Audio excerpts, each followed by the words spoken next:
Welcome to Orion. आज हम discuss करने वाले हैं चैप्टर नंबर 5 अध्याय 5 और बच्चों अध्याय 5 संबंधित है आपका उपभोक्ता अधिकार से। इस चैप्टर में आपको डिस्कस करने के लिए मिलेगा, ये पढ़ने हैं हमें कि उपभोक्ता क्या होता है और क्या क्या उपभोक्ता के अधिकार होते हैं। देखिए बच्चों, सबसे पहले हम यहाँ पर उपभोक्ता का मतलब समझेंगे कि उपभोक्ता किसे कहा जाता है। उपभोक्ता को इंग्लिश में बोला जाता है कंज्यूमर। उपभोक्ता को इंग्लिश में कंज्यूमर कहा जाता है। समझते हैं उपभोक्ता क्या होता है। देखिए बच्चों, वह व्यक्ति जो अपनी आवश्यकताओं को संतुष्ट करने के लिए वस्तुओं एवं सेवाओं का उपयोग करता है, उसे उपभोक्ता कहा जाता है। हम दैनिक जीवन में कई प्रकार की वस्तुओं को प्रयोग में लेते हैं और किस लिए? ताकि उन वस्तु से हम अपनी आवश्यकताओं को संतुष्ट कर सकें, इसलिए हम उपभोक्ता कहलाते हैं।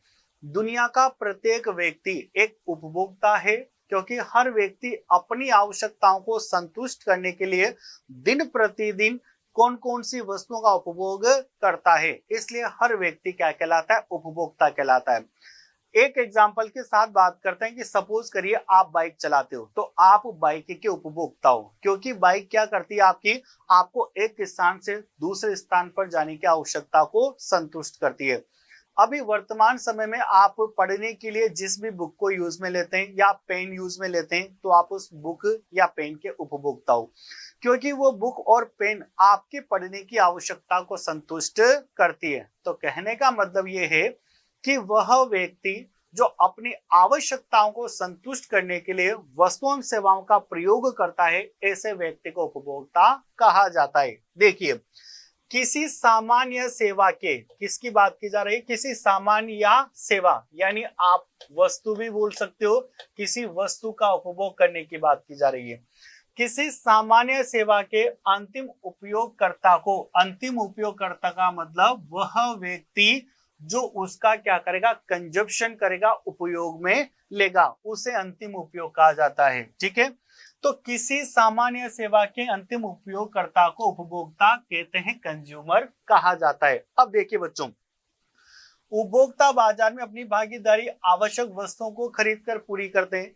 यानी उपभोक्ता की बाजार में क्या भागीदारी होती है? कि वो बाजार में वस्तुओं सेवाओं को खरीदेगा। ठीक है, जबकि विक्रेता की भागीदारी क्या होती है बाजार में? कि बाजार में विक्रेता वस्तु सेवाओं को बेचेगा।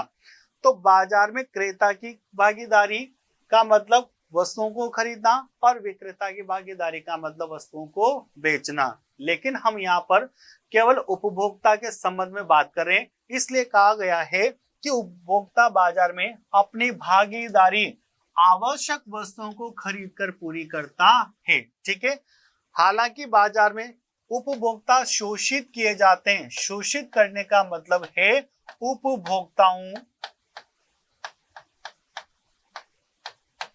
उपभोक्ताओं का शोषण। ठीक है, अब उपभोक्ताओं के शोषण का क्या अभिप्राय होता है? देखिए प्यारे बच्चों, उपभोक्ताओं के शोषण का मतलब ये होता है कि जब भी आप बाजार में किसी वस्तु को खरीदने जाते हो, तो वस्तु खरीदते समय विक्रेता कुछ ऐसी क्रियाएं करता है जिससे आपको किसी न किसी प्रकार का कोई नुकसान या हानि उठानी पड़ती है। ठीक है, यानी विक्रेता या किसी भी विक्रय संस्था के द्वारा जब आपको वस्तु सेवाएं बेची जाती है और वस्तु का प्रयोग करने से आपको किसी प्रकार की हानि या नुकसान पहुंचता है, तो इसका मतलब उपभोक्ता का विक्रेता के द्वारा शोषण किया जा रहा है। ठीक है, कई प्रकार से आपका शोषण किया जा सकता है। अगर अपन एक एग्जाम्पल की बात करें, आप किसी दुकान पर गए और आपने किसी वस्तु की 1 kg मात्रा मांगी जिसके लिए आप 50 रुपए चुका रहे हो। अब आपने वस्तु की 1 kg मात्रा के लिए 50 रुपए ही चुकाए, लेकिन उपभोक्ता ने आप में तोल में मार लिया। तोल में मारने का मतलब है कि आपसे पैसा तो 1 kg का लिया, लेकिन उसने आपको केवल 900 ग्राम ही दी, यानी 100 ग्राम की उसने आपको खपत कर दी। इसका मतलब यह है कि उपभोक्ता का शोषण कर लिया गया है। 100 ग्राम की क्वांटिटी कम दी गई है, जबकि पैसा पूरा 1 kg का लिया गया है। दूसरी बात अपन कर सकते हैं, निर्धारित जो कीमत है उससे ज्यादा कीमत आप लोगों से वसूल कर ली जाए। तीसरी बात अपन कर लेते हैं कि जो निर्धारित डेट निकल चुकी है, जिसको बोलते हैं एक्सपायरी डेट, एक्सपायरी डेट के कोई गुड्स आपको बेच दी जाए।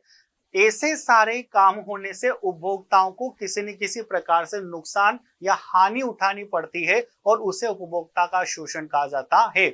और ऐसा इसलिए होता है क्योंकि कई सारे उपभोक्ता उपभोक्ता संरक्षण अधिनियम में दिए गए नियमों की पालना नहीं करते या उनके बारे में जानते नहीं है कि भारत सरकार ने उपभोक्ता संरक्षण अधिनियम के अंतर्गत कौन कौन से नियम या कौन कौन से अधिकार उपभोक्ताओं को प्रदान किए गए हैं। इसकी जानकारी नहीं होने की वजह से उपभोक्ता अपना शोषण कर बैठते हैं। ठीक है, देखते हैं।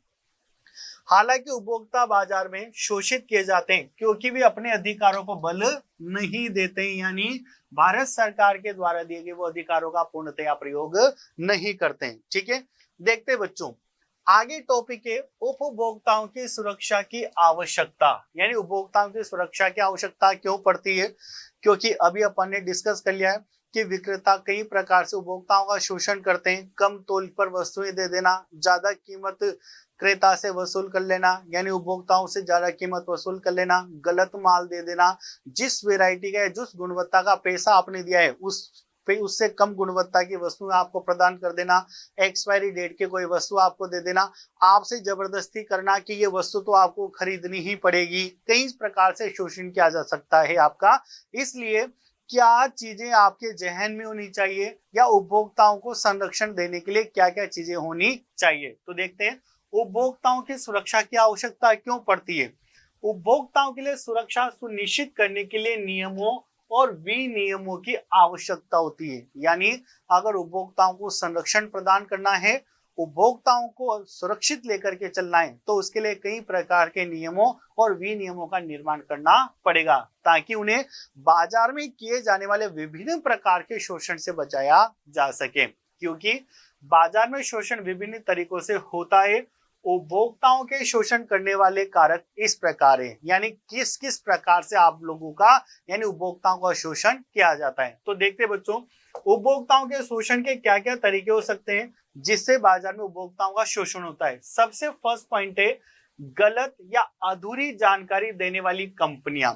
सपोज करना कोई भी कंपनी है, ठीक है, जो अपना प्रोडक्ट बेचना चाह रही है, लेकिन उसने अपने प्रोडक्ट में जो क्वालिटी रखी है उसके अलावा कोई दूसरी सूचना आपको प्रेषित की जा रही है, उस प्रोडक्ट की सूचना गलत दी जा रही है कि इस प्रोडक्ट के अंदर ये क्वालिटीज कंपनी ने डाली है, जबकि उस प्रोडक्ट के अंदर ऐसी कोई क्वालिटी नहीं होती है। इस प्रकार भी आपका शोषण किया जाता है। हम समझते हैं कि कंपनी ने वास्तव में ये क्वालिटी इसके अंदर डाली है तो हमें ये खरीदनी चाहिए, और कहीं ना कहीं हम उसको खरीद लेते हैं, जबकि जो प्रचार कंपनी के द्वारा किया जा रहा है वैसी कोई क्वालिटी वस्तु के अंदर नहीं है, तो इसे भी उपभोक्ता का शोषण ही कहा जाएगा।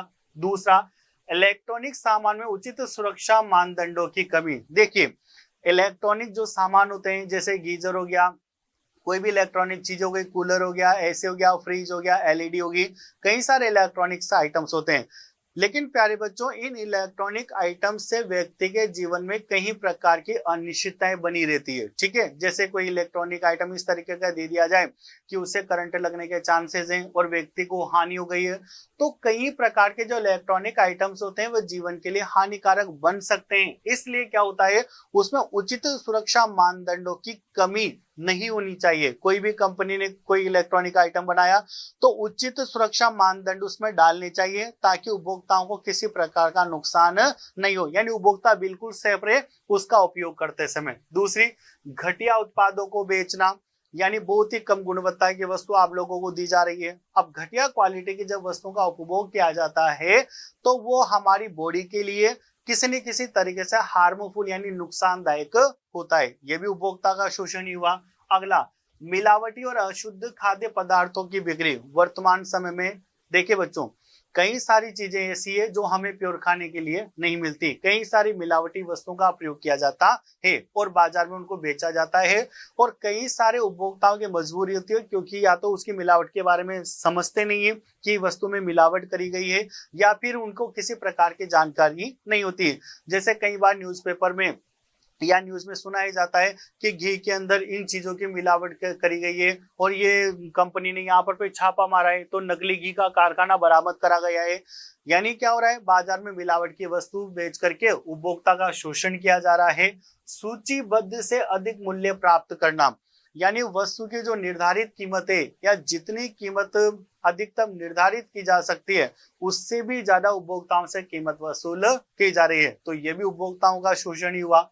अगली बात करते हैं असंतोषजनक बिक्री सेवाएं और अविशिष्ट व्यवहार। यानी क्या हुआ कि जब आप किसी वस्तु को खरीदने गए तो आपको बिक्री सेवाएं देने का प्रॉमिस या वादा करा गया कि हम इस प्रकार से आपको बेचते समय सेवाएं प्रदान करेंगे, लेकिन वहां पर उपभोक्ताओं का शोषण ये करा गया कि जिन सेवाओं को निर्धारित किया गया है, जिन सेवाओं पर वचन दिया गया है वो सेवाएं पूरी नहीं करी गई और क्रेता के साथ विक्रेता के द्वारा अशिष्ट व्यवहार किया जा रहा है। यानी जब बाजार में वस्तु खरीदता है तो विक्रेता का व्यवहार ऐसा है जिससे उपभोक्ताओं को परेशानी होती है, कोई सम्मानजनक व्यवहार नहीं होगा उनके साथ, तो ये भी किसका कारण बनेगा? उपभोक्ता शोषण का कारण बनेगा।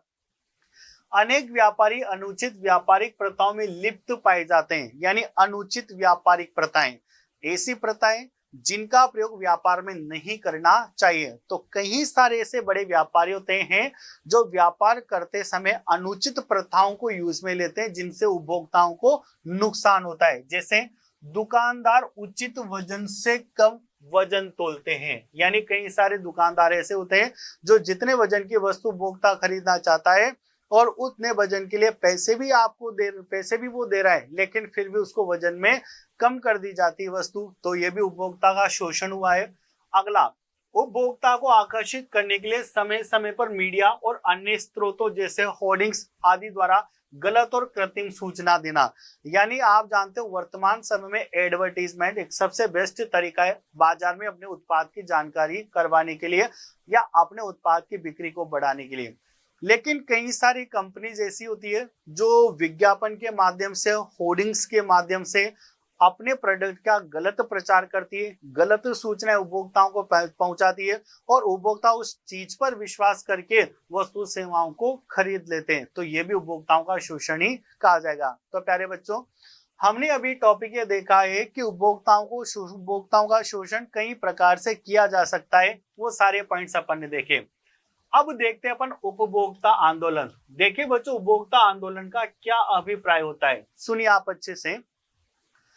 उपभोक्ताओं का जब शोषण किया जाता है तो यह भी जरूरी है कि कोई न कोई ऐसे नियम बनने चाहिए, कायदे कानून होने चाहिए जिनसे उपभोक्ताओं को संरक्षण प्रदान किया जा सके या उपभोक्ताओं को होने वाले शोषण से बचाया जा सके। ठीक है, उसके लिए भारत सरकार ने एक अधिनियम भी बनाया जिसको कहा जाता है उपभोक्ता संरक्षण अधिनियम 1986 और एग्जाम के पॉइंट ऑफ व्यू से काफी इंपॉर्टेंट है। देखिए बच्चों, उपभोक्ता आंदोलन क्या है?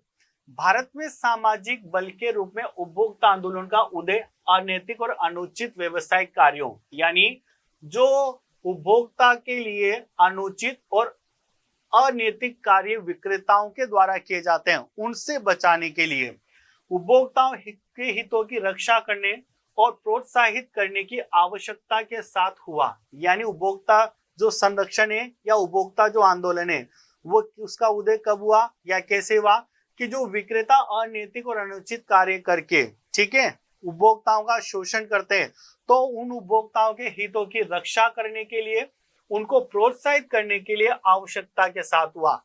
अत्यधिक खाद्य कमी, जमाखोरी, कालाबाजारी, खाद्य पदार्थों में खाद्य तेल में मिलावट की वजह से 1960 के दशक में, देखिए बच्चों बात किसकी की जा रही है यहाँ पर, 1960 के दशक में व्यवस्थित रूप में उपभोक्ता आंदोलन का उदय हुआ। यानी उपभोक्ता आंदोलन की जो शुरुआत हुई है, उपभोक्ता आंदोलन का जो जन्म हुआ है हमारे देश में वो 1960 के दशक में हुआ माना जाता है।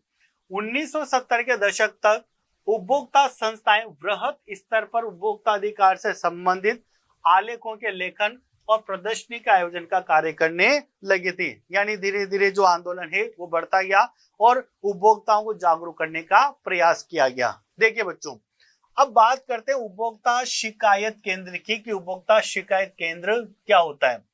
देखिए, अगर मान लीजिए किसी उपभोक्ता को किसी विक्रेता के प्रति शिकायत है कि विक्रेता ने जो उपभोक्ता को वस्तु दी है उससे किसी न किसी प्रकार का उपभोक्ता को नुकसान हो चुका है या फिर उस वस्तु में ऐसी क्वालिटी थी, ऐसी गुणवत्ता थी जिसकी वजह से उपभोक्ता की तबीयत खराब हो गई है और उसका कई सारा आर्थिक नुकसान भी हुआ है। या फिर विक्रेता ने कोई भ्रामक परिस्थितियां पैदा करके क्रेता को फंसा करके वस्तुएं बेची है, उसके लिए बनाया गया उपभोक्ता शिकायत केंद्र।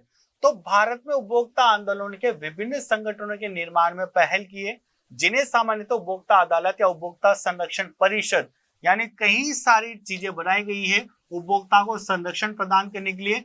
उन्हें आप उपभोक्ता अदालत बोल सकते हो, उपभोक्ता संरक्षण परिषद बोल सकते हो, उपभोक्ता मंच बोल सकते हो, उपभोक्ता आयोग बोल सकते हो, कई सारी चीजों के नाम से जाना जाता है। ठीक है, ये उपभोक्ता का मार्गदर्शन करती है और ये बताती है कि किस प्रकार उपभोक्ता अदालत में मुकदमा दर्ज कराएं। यानी भारत सरकार ने उपभोक्ताओं को संरक्षण प्रदान करने के लिए कई प्रकार की कमेटी या मंचों या आयोगों की स्थापना करी है। उनको आप उपभोक्ता अदालत भी बोल सकते हो, उपभोक्ता संरक्षण परिषद के नाम से भी जान सकते हो, या उनको आप उपभोक्ता मंच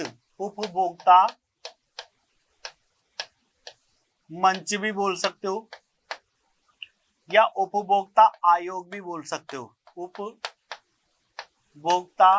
आयोग भी बोल सकते हो। अब इन सबका क्या काम है? इन सबका काम ये रहेगा कि उपभोक्ता को मार्गदर्शन प्रदान किए जाएंगे, किस प्रकार से उपभोक्ता किसी भी विक्रेता के प्रति शिकायत दर्ज कर सकता है और किस प्रकार से अपने को होने वाली हानि के लिए दावा प्रस्तुत कर सकता है और विक्रेता से उस दावे की राशि को वसूल कर सकता है। तो ये उपभोक्ताओं का मार्गदर्शन करती है और यह बताती है कि किस प्रकार उपभोक्ता अदालत में मुकदमा कराएं। बहुत से अवसरों पर ये उपभोक्ता अदालत में व्यक्ति विशेष या प्रतिनिधित्व भी करते हैं। ठीक है, ये स्वयंसेवी संगठन जनता में जागरूकता पैदा करने के लिए सरकार से वित्तीय सहयोग भी प्राप्त करते हैं। यानी जो स्वयंसेवी संगठन है ये देश की जनता में जागरूकता पैदा करने के लिए सरकार से वित्तीय सहायता प्राप्त करते हैं, ताकि समय समय पर चीजों को आगे बढ़ाया जा सके और उपभोक्ताओं को उनके अधिकारों के बारे में समझाया जा सके। देखिए बच्चों, अब अपन बात करते हैं उपभोक्ता संरक्षण अधिनियम 1986 की कंज्यूमर प्रोटेक्शन एक्ट।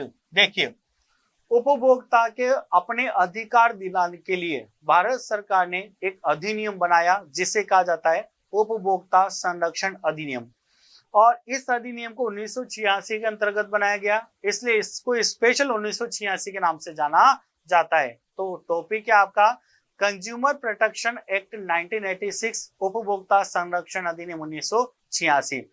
इस संरक्षण अधिनियम के अंतर्गत उपभोक्ता को वो सारे ही अधिकार दिए गए हैं जिससे वो विक्रेता द्वारा किए जाने वाले शोषण से बच सकता है। लेकिन सबसे पहले अपन बात करते हैं उपभोक्ता संरक्षण अधिनियम की। 1960 के दशक के पश्चात सभी प्रयासों के परिणाम स्वरूप यह आंदोलन वृहद स्तर पर उपभोक्ताओं के हितों के विरुद्ध और अनिश्चित और अनुचित व्यवसायिक शैली को सुधारने के लिए व्यवसायिक कंपनियों और सरकार दोनों पर दबाव डालने में सफल हुआ है। यानी इस अधिनियम के अंतर्गत यह निर्धारित करा गया कि उपभोक्ताओं के लिए कोई स्पेशल नियम बनने चाहिए, जिससे व्यवसायिक कंपनियों के अंदर भी दबाव डाला गया और सरकार के अंदर भी दबाव डाला गया ताकि ये नियम बनाया जा सके। इस संबंध में वर्ष 1986 में भारत सरकार द्वारा एक बड़ा कदम उठाया गया। अब देखिए, इसीलिए भारत सरकार ने 1986 में एक बड़ा कदम उठाया, और वो कदम क्या रहा? जो उपभोक्ता संरक्षण अधिनियम 1986 का कानून बनाया था। यानी भारत सरकार ने अब यहाँ पर पे उपभोक्ता संरक्षण अधिनियम 1986 का कानून बनाया। इस अधिनियम उपभोक्ता अंतरराष्ट्रीय के गठन के बाद लागू किया गया था। यानी ये जो अधिनियम है ये किसके बाद लागू किया गया? उपभोक्ता राष्ट्रीय गठन के बाद लागू किया गया। उपभोक्ता संरक्षण अधिनियम कंज्यूमर प्रोटेक्शन एक्ट, इसको क्या कहा जाता है? कोपरा। बच्चों, कंज्यूमर प्रोटेक्शन एक्ट की फुल फॉर्म होती है यहाँ पर कोपरा। कोपरा का मतलब सीओ। देखिए, सीओ का मतलब कंज्यूमर है, पी का मतलब पीआर का मतलब प्रोटेक्शन, और ए का मतलब एट, यानी कंज्यूमर प्रोटेक्शन एक्ट। तो यह एक शॉर्ट फॉर्म है किसकी? उपभोक्ता संरक्षण अधिनियम की, जिसको आप कोपरा के नाम से भी जानते हो। एग्जाम की दृष्टि से काफी महत्वपूर्ण प्रश्न है कि उपभोक्ता संरक्षण अधिनियम को क्या कहा जाता है, तो इसको शॉर्ट में कहा जाता है कोपरा। 1986 संसद का एक अधिनियम है। यानी बच्चों, उपभोक्ता संरक्षण अधिनियम को संसद के अंदर लाया गया, यानी संविधान में इसका उल्लेख दिया गया है। ठीक है, भारत में उपभोक्ताओं के हितों की रक्षा के लिए अधिनियम है। यह उपभोक्ताओं के विवादों और उनसे जुड़े मामलों के निपटान के लिए उपभोक्ता परिषदों और अन्य पदाधिकारियों की स्थापना के लिए प्रावधान करता है, यानी उपभोक्ता संरक्षण से अधिनियम से जुड़ा हुआ एक प्रावधान है। देखते हैं, आगे बात करते हैं अपन कुछ चीजों को लेकर के। ठीक है, अब एक टॉपिक है त्रिस्तरीय प्रणाली। देखिए बच्चों, त्रिस्तरीय प्रणाली का मतलब क्या होता है। उपभोक्ता संरक्षण अधिनियम के अंतर्गत भारत सरकार ने उपभोक्ता को अपने अधिकारों के लिए या अपनी होने वाले शोषण से या किसी वस्तु के प्रयोग से होने वाली हानि से बचने के लिए 3 स्तर की व्यवस्था कर रखी है। सबसे पहले अगर मैं बात करूं तो सबसे पहला स्तर अपन बोल सकते हैं जिला मंच, यानी भारत सरकार ने उपभोक्ताओं के अधिकारों का प्रयोग करने के लिए सबसे पहले जिला मंच की स्थापना करी गई है। जिला मंच के बाद आता है राज्य आयोग या राज्य मंच भी बोल सकते हो, राज्य आयोग। और प्यारे बच्चों, राज्य आयोग के बाद क्या आता है, राष्ट्रीय आयोग। राज्य आयोग के बाद क्या आएगा, राष्ट्रीय आयोग। ये 3 प्रकार के स्तर की व्यवस्था कर रखी है भारत सरकार ने उपभोक्ताओं को अपना संरक्षण करने के लिए। अब देखिए बच्चों, भारत सरकार ने उपभोक्ताओं के संरक्षण प्रदान करने के लिए 3 स्तर की व्यवस्था करी हुई है। सबसे पहला है जिला मंच, दूसरा है राज्य आयोग और तीसरा है राष्ट्रीय आयोग। सबसे पहले आपको क्या करना होगा, अपनी शिकायत जिला मंच पर देनी होगी। अगर आप जिला मंच के निर्णय से संतुष्ट नहीं हो तो फिर आपको शिकायत राज्य आयोग के अंदर करनी होगी, और अगर आप राज्य आयोग के निर्णय से भी संतुष्ट नहीं हो तो फिर आपको अपनी शिकायत राष्ट्रीय आयोग के अंदर करनी होगी। अब देखिए बच्चों, अगर फाइनली आप राष्ट्रीय आयोग के निर्णय से भी संतुष्ट नहीं हो तो फिर उच्चतम न्यायालय का निर्णय सर्वदा मान्य रहेगा। अब बात आती है कि किसी वस्तु के लिए अगर क्षतिपूर्ति की राशि 20 लाख रुपए तक है तो फिर आपको जिला मंच का सहारा लेना पड़ेगा, यानी जिला मंच 20 लाख रुपए तक की दावे की राशि को स्वीकार करता है। लेकिन अगर आपकी हानि की राशि आप 20 लाख रुपए से 1 करोड़ के बीच में वादा प्रस्तुत करते हो कंपनी पर या विक्रेता पर, तो फिर आपको डायरेक्ट कहां पर जाना होगा, राज्य आयोग में, क्योंकि राज्य आयोग 20 लाख रुपए से लेकर 1 करोड़ रुपए तक के कार्यों की सुनवाई करता है। लेकिन अगर आपके दावे की राशि 1 करोड़ से ज्यादा है तो फिर आपको अपनी अपील राष्ट्रीय आयोग के अंदर ले जानी पड़ेगी, यानी राष्ट्रीय आयोग 1 करोड़ से अधिक की राशि की क्या करेगा, सुनवाई करेगा। 1 करोड़ से अधिक की राशि की सुनवाई की जाती है किसके द्वारा, राष्ट्रीय आयोग के द्वारा। ये त्रिस्तरीय व्यवस्था भारत सरकार ने उपभोक्ता संरक्षण अधिनियम के अंतर्गत कर रखी है। तो देखिए बच्चों, कोपरा यानी किसकी बात की जा रही है आपसे, उपभोक्ता संरक्षण अधिनियम 1986 की बात की जा रही है। कोपरा के अंतर्गत उपभोक्ता विवादों के निपटारे के लिए जिला, राज्य और राष्ट्रीय स्तरों पर एक त्रिस्तरीय न्यायिक तंत्र स्थापित किया गया है। जिला स्तर का न्यायालय 20 लाख रुपए तक के दावों से संबंधित मुकदमों पर विचार करता है। राज्य स्तर की अदालतें 20 लाख रुपए से 1 करोड़ रुपए के ऊपर की दावेदारी से संबंधित, और 1 करोड़ से ऊपर की अगर अपन बात करें तो कहां पर जाएंगे, राष्ट्रीय आयोग में। ठीक है, यदि कोई मुकदमा जिला स्तर के न्यायालय से खारिज कर दिया जाता है तो उपभोक्ता राज्य स्तर के न्यायालय में और उसके बाद राष्ट्रीय स्तर के न्यायालय में अपील की जा सकती है। जैसे मैंने कहा था आपको कि अगर आप जिला आयोग के निर्णय से संतुष्ट नहीं हो या जिला आयोग या जिला मंच आपकी अपील को खारिज कर देता है तो आप कहाँ जाओगे, राज्य आयोग में जाओगे। उसके निर्णय से भी अगर आप संतुष्ट नहीं हो या फिर वो भी आपके अपील को खारिज कर देता है तो फिर आप कहाँ जाओगे, राष्ट्रीय आयोग के अंदर जाओगे। तो प्यारे बच्चों, ये त्रिस्तरीय प्रणाली की व्यवस्था कर रखी है भारत सरकार ने उपभोक्ताओं को अपना संरक्षण प्रदान करने के लिए। आगे बढ़ते हैं, उपभोक्ता के अधिकार यानी उपभोक्ता संरक्षण अधिनियम के अंतर्गत उपभोक्ताओं को क्या क्या अधिकार दिए गए हैं। तो देखिए, सुरक्षा का अधिकार दिया गया है, right to be protected. Second, सूचित होने का अधिकार दिया गया है, सूचना का अधिकार दिया गया है, चुनाव या चयन या चुनने का अधिकार दिया गया है, निवारण का अधिकार दिया गया है और प्रतिनिधि का अधिकार प्रदान करा गया है। यानी उपभोक्ताओं संरक्षण अधिनियम के अंतर्गत ये कुछ उपभोक्ता के अधिकार आपके सामने प्रस्तुत हैं। सबसे पहला आता है यहाँ पर सुरक्षा का अधिकार। देखिए सुरक्षा के अधिकार से क्या अभिप्राय है। प्यारे बच्चों, जब भी हम किसी भी वस्तु को खरीदते हैं तो हो सकता है वस्तु ऐसी हो कि उसका प्रयोग करते समय उपभोक्ता को कोई न कोई हानि हो सकती है। ऐसी परिस्थिति में निर्माता कंपनी पर ये जरूर कंडीशन लगाई जा सकती है कि निर्माता कंपनी जब वस्तु बना रही है तो उस वस्तु को इस तरीके से प्रोटेक्ट करे कि उपभोक्ता उसका प्रयोग करते समय किसी भी प्रकार के नुकसान में न जाए। जैसे अपन अगर इलेक्ट्रिक आइटम्स की बात करें तो हम जीवन में कई प्रकार के इलेक्ट्रॉनिक्स आइटम्स का उपभोग करते हैं, जैसे fridge, AC, cooler, TV, LED, कई सारी चीजों का प्रयोग करते हैं हम लोग। तो वो इलेक्ट्रॉनिक आइटम्स इस प्रकार से सुरक्षित होने चाहिए या उनके अंदर इस तरीके का सिस्टम होना चाहिए जिससे उपभोक्ताओं को उनका प्रयोग करते समय किसी भी प्रकार का नुकसान नहीं हो। तो सबसे पहला आता है सुरक्षा पाने का अधिकार या सुरक्षा का अधिकार। ठीक है, उसके बाद जब उपभोक्ता के रूप में बहुत सी वस्तुओं सेवाओं का उपयोग करते हैं तो हमें वस्तुओं के बाजारीकरण और वस्तुओं की प्राप्ति के विरुद्ध सुरक्षित रहने का अधिकार होता है। यानी जिस वस्तु का प्रयोग अपन कर रहे हैं उस वस्तु के उपभोग के प्रति हम सुरक्षित होने चाहिए, ये उपभोक्ताओं का अधिकार होता है। ठीक है, क्योंकि ये जीवन और संपत्ति के लिए खतरनाक होते हैं। निर्माता और सेवा प्रदाताओं की आवश्यक सुरक्षा नियमों का पालन करने की आवश्यकता है। यानी जो निर्माता या सेवा प्रदाता है जो वस्तु बना रहे हैं उनको वो निश्चित नियम फॉलो करने चाहिए या पूरे करने चाहिए जिससे उपभोक्ताओं को उस वस्तु के उपभोग के प्रति कोई नुकसान नहीं हो। अब कैसे, फॉर एग्जांपल बात करते हैं, कई वस्तुओं जैसे प्रेशर कुकर, बिजली के उपकरण, गीजर, लोहा, ये ऐसी वस्तुएं हैं जिनके इस्तेमाल करते समय हमें किसी न किसी प्रकार का कोई नुकसान हो सकता है। और सबसे मेन इंपॉर्टेंट, जैसे उसमें कोई टेक्निकली मिस्टेक हो तो करंट आने के चांसेस ज्यादा रहते हैं।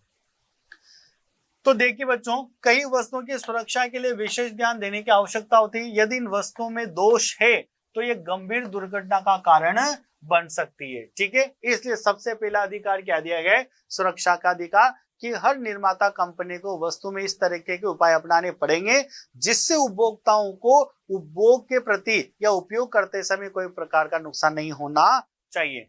उसके बाद दूसरा आता है सूचित होने का अधिकार। देखिए, सूचित होने के अधिकार को का मतलब ये होता है कि जिस वस्तु को आप खरीद रहे हो या उपभोक्ता जिस वस्तु को खरीद रहा है उस वस्तु के बारे में पूरी जानकारी रखने का अधिकार होता है उपभोक्ता को। कौन कौन सी जानकारी, वस्तु कितने रुपए की है, वस्तु को बनाने के लिए किन किन कंटेंट या किन किन चीजों का उपयोग करा गया है, वस्तु के एक्सपायरी डेट क्या होगी, ये सारी चीजें उस पर लिखी हुई होनी चाहिए। यानी आपको सूचना पाने का अधिकार है कि जो निर्माता कंपनी है उसने जो वस्तु बनाई है तो वस्तु में कौन कौन सी गुणवत्ता उसके अंदर डाली है वो सारी ही आपको पता होना चाहिए या वस्तु पर लिखी हुई होनी चाहिए।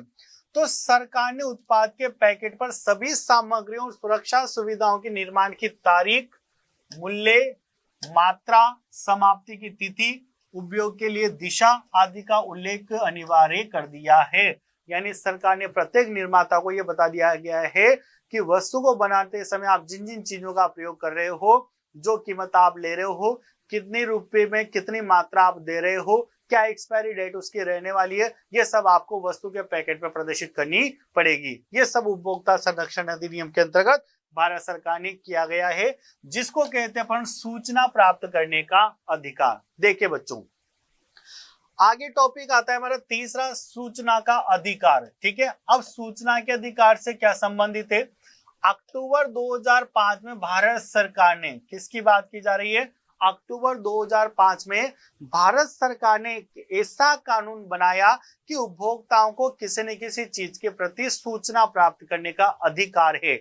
और इसको एक एग्जांपल से भी समझाया गया है कि सपोज कीजिए, एक एग्जांपल है, अमृता एक लड़की है, ठीक है, जिसका सरकारी नौकरी के अंदर इंटरव्यू होता है, साक्षात्कार होता है, ठीक है, और वो उस इंटरव्यू में सेलेक्ट हो जाती है, लेकिन उसको किसी भी प्रकार की सूचना प्रदान नहीं की जाती है कि अमृता उस सरकारी नौकरी के अंदर सेलेक्ट हो गई है, उसका चयन कर लिया गया है, और समय निकल जाता है, यानी अमृता को नौकरी नहीं मिली। जब अमृता को इस बात का पता चलता है और वो अधिकारियों के पास जाती है तो अधिकारी किसी भी प्रकार का आंसर नहीं देते हैं। अमृता ने उपभोक्ता संरक्षण अधिनियम का प्रयोग करते हुए, ठीक है, न्यायालय में मुकदमा दायर करा कि उसके साथ ऐसी परिस्थिति हुई है। तो फिर न्यायालय ने निर्णय सुनाया कि अमृता को वापस, उसका सिलेक्शन हो चुका था, अमृता इंटरव्यू में पास हो चुकी थी और उसको वापस नौकरी दी जाए। तो बच्चों, उस अमृता को वापस नौकरी दी गई है, जिसे कहा जाता है सूचना का अधिकार।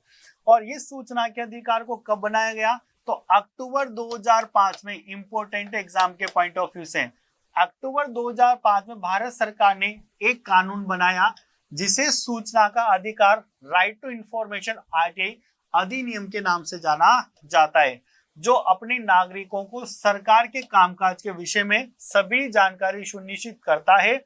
और सूचना के अधिकार का उपयोग करने का एक अच्छा उदाहरण नीचे दिया गया है, जो अभी मैंने आप लोगों को एक्सप्लेन करा, जो अमृता से संबंधित है।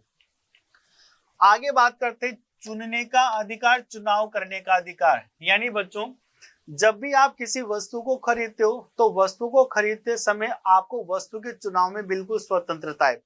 किसी भी वस्तु को आप चुन सकते हो। विक्रेता आपको बाधित नहीं कर सकता कि आपको ये वस्तु खरीदनी ही पड़ेगी या ये वस्तु आपके लिए नहीं है, चाहे आप किसी उम्र के हो, ठीक है, किसी भी वस्तु का आप उपभोग करना चाहते हो।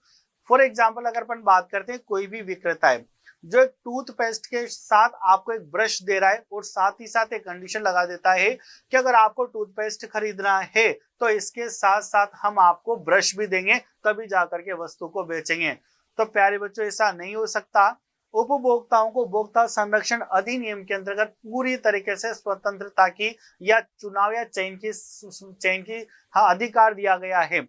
जरूरी नहीं है कि आप टूथपेस्ट के साथ ब्रश भी परचेज करोगे, आप सिंगल टूथपेस्ट भी परचेज कर सकते हो। और अगर विक्रेता आपको उसे देने से मना करता है तो आप उसके खिलाफ मुकदमा दायर कर सकते हो, जिसे कहा जाता है चुनने का अधिकार। कोई भी उपभोक्ता जो अपनी क्षमता के अनुसार आयु, लिंग, सेवा की प्रकृति की चिंता किए बिना किसी सेवा को प्राप्त करता है तो वह चयन का अधिकार रखता है। किसका अधिकार रखता है? चयन का अधिकार रखता है, चाहे वह सेवा उसे लगातार प्राप्त करनी हो या नहीं। अब फॉर एग्जाम्पल, जो मैंने आपको बोला था वो यहाँ पर लिखा हुआ है, ठीक है। आगे देखते हैं। आगे देखिए बच्चों, निवारण का अधिकार, ठीक है। उपभोक्ताओं को अनुचित व्यापार, कर्म और शोषण का निवारण मांगने का अधिकार होता है। यानी अगर कोई भी उपभोक्ता किसी भी प्रकार से विक्रेता से शोषित किया गया है तो उसको निवारण मांगने का अधिकार है, ठीक है। यदि कोई क्षति उपभोक्ता के प्रति की जाती है तो वह क्षति की मात्रा के अनुसार नुकसान की भरपाई करने का अधिकार रखता है। जैसा मैंने आपको कहा था कि 3 स्तर की भारत सरकार ने व्यवस्था कर रखी है, जिला आयोग की, ठीक है, राज्य आयोग की और राष्ट्रीय आयोग की। यदि आप किसी कंपनी या संस्था के अनुचित व्यापार कर्म से पीड़ित हैं, कोई अनुचित काम से आप पीड़ित हैं किसी भी संस्था के से, तो आप अपनी शिकायत के निवारण के लिए कहां जा सकते हैं? न्यायालय में जा सकते हैं, जिसे उपभोक्ता न्यायालय कहा जाता है। अगला है बच्चों प्रतिनिधि का अधिकार। देखिए, प्रतिनिधि का अधिकार, उपभोक्ता नुकसान की भरपाई को मांगने तथा निवारण करने का अधिकार प्राप्त करते हैं। किसी निवारण को करते समय उपभोक्ता न्यायालय अर्थात उपभोक्ता अदालत में प्रतिनिधि किए जाने का अधिकार रखते हैं। यानी आप एक प्रतिनिधि चुन सकते हो, ठीक है। अगर आपका केस लड़ना है तो आप एक प्रतिनिधि तैयार कर सकते हो और वो सारी चीजें फिर वहां पर न्यायालय में प्रदर्शित करेगा आपकी तरफ से, ठीक है।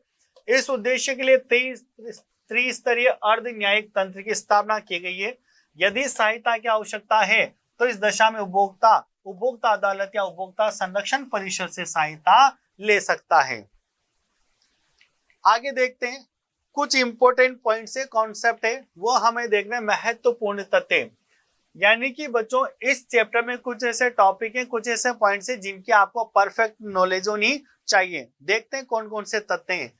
सबसे पहले बात करें उत्पादक, प्रोड्यूसर। और आप जानते हो उत्पादक कौन होता है?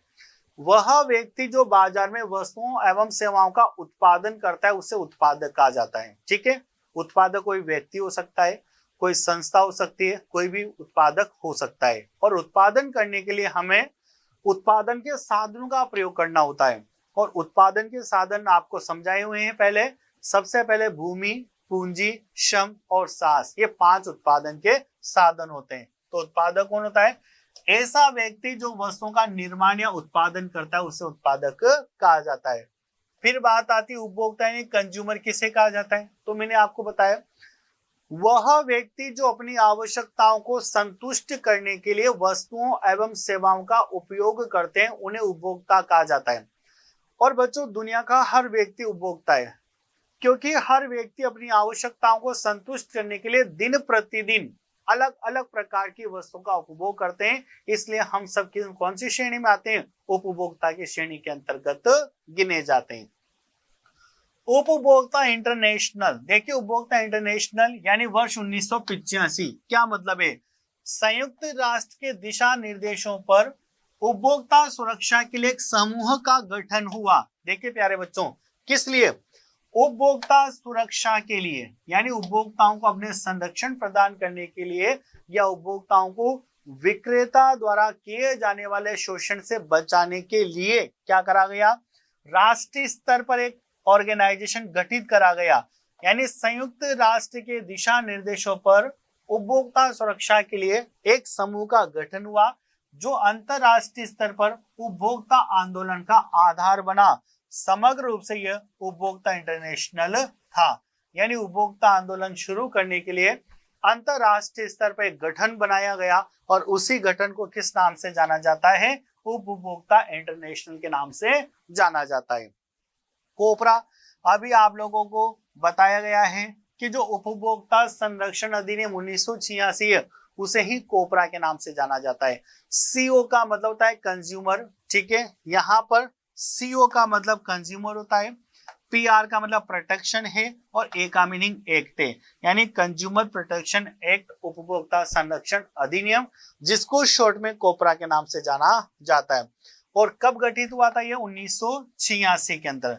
तो कोपरा वर्ष 1986 में भारत सरकार द्वारा उपभोक्ता सुरक्षा हेतु एक बड़ा कदम उठाया गया जिसे कोपरा के नाम से जाना जाता है। आगे बात करते हैं उपभोग, और उपभोग का मतलब होता है कंजप्शन। क्या होता है उपभोग का मतलब? कंजप्शन। वह व्यक्ति जो अपनी आवश्यकताओं की संतुष्टि के लिए वस्तुओं का उपयोग कर रहा है, तो ऐसी प्रक्रिया को उपभोग कहा जाता है। तो ऐसी वस्तुएं जो लोगों की आवश्यकताओं को प्रत्यक्ष रूप से संतुष्ट करती है उसे उपभोग कहा जाता है।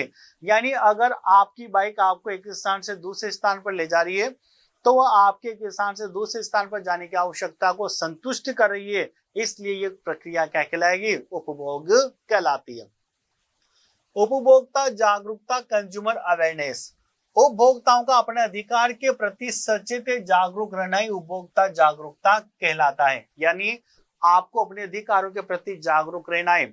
उपभोक्ता संरक्षण अधिनियम के अंतर्गत भारत सरकार ने जो आपको नियम प्रदान कर दिए गए हैं, भारत सरकार ने जो आपको अधिकार दे दिए गए हैं, तो उन अधिकारों के प्रति आपको जागरूक रहना है, अवेयरनेस रख करके चलनी अपने अंदर। इसे उपभोक्ता की जागरूकता कहा जाता है। मानकीकरण क्या होता है? उत्पादों की गुणवत्ता के आधार पर मानकों का निर्धारण ही मानकीकरण कहलाता है। उपभोक्ता की गुणवत्ता के आधार पर, ठीक है, उत्पादों की गुणवत्ता के आधार पर, यानी जो कोई उत्पाद उसमें कैसी गुणवत्ता है उसके आधार पर ही मानकों का निर्धारण करना ही मानकीकरण कहलाता है। सूचना का अधिकार, अभी अपने उपभोक्ता संरक्षण अधिनियम के अधिकारों के अंतर्गत एक अधिकार पढ़ा था जिसे कहा था अपन ने सूचना का अधिकार। और ये जो सूचना का अधिकार है कि अक्टूबर 2005 में बनाया गया था भारत सरकार के द्वारा। तो अक्टूबर 2005 में भारत सरकार के द्वारा बनाया गया एक ऐसा कानून जो नागरिकों को सरकारी कार्यकलापों की सूचनाओं पाने से संबंधित है। यानी आपको हर प्रकार की सूचना प्राप्त करने का अधिकार इस सूचना के अधिकार के अंतर्गत दिया गया है, जो भारत सरकार द्वारा अक्टूबर 2005 में बनाया गया था। त्रिस्तरीय न्यायिक मंच, अभी आपको डिस्कस करा था आपके साथ कि भारत सरकार ने उपभोक्ता संरक्षण अधिनियम के अंतर्गत उपभोक्ताओं को न्याय दिलाने के लिए 3 प्रकार के स्तर की व्यवस्था कर रखी है। सबसे पहला जिला आयोग, जहां पर 20 लाख रुपए तक के दावों की सुनवाई की जाती है। फिर उसके बाद आता है राज्य आयोग, जहां पर 20 लाख रुपए से 1 करोड़ रुपए तक के दावों की राशि को स्वीकार किया जाता है। और फिर उसके बाद आता है राष्ट्रीय आयोग, जहां पर 1 करोड़ रुपए से ज्यादा की राशि की हानि को स्वीकार किया जाता है। यदि आप जिला मंच के निर्णय से संतुष्ट नहीं हो तो राज्य आयोग में अपील कर सकते हो, राज्य आयोग के निर्णय से संतुष्ट नहीं हो तो राष्ट्रीय आयोग में अपील कर सकते हो। लेकिन अगर आप राष्ट्रीय आयोग के निर्णय से भी संतुष्ट नहीं हो तो उच्चतम न्यायालय का निर्णय सर्वमान्य माना जाएगा। ठीक है, तो देखिए बच्चों, त्रिस्तरीय न्यायिक मंच उपभोक्ता विवादों के निपटारे हेतु जिला, राज्य और राष्ट्रीय स्तरों पर न्यायालयों की स्थापना को त्रिस्तरीय न्यायिक मंच कहा जाता है। तो प्यारे बच्चों, ये आपका चैप्टर था उपभोक्ता संरक्षण अधिनियम से संबंधित, यानी उपभोक्ता के अधिकार।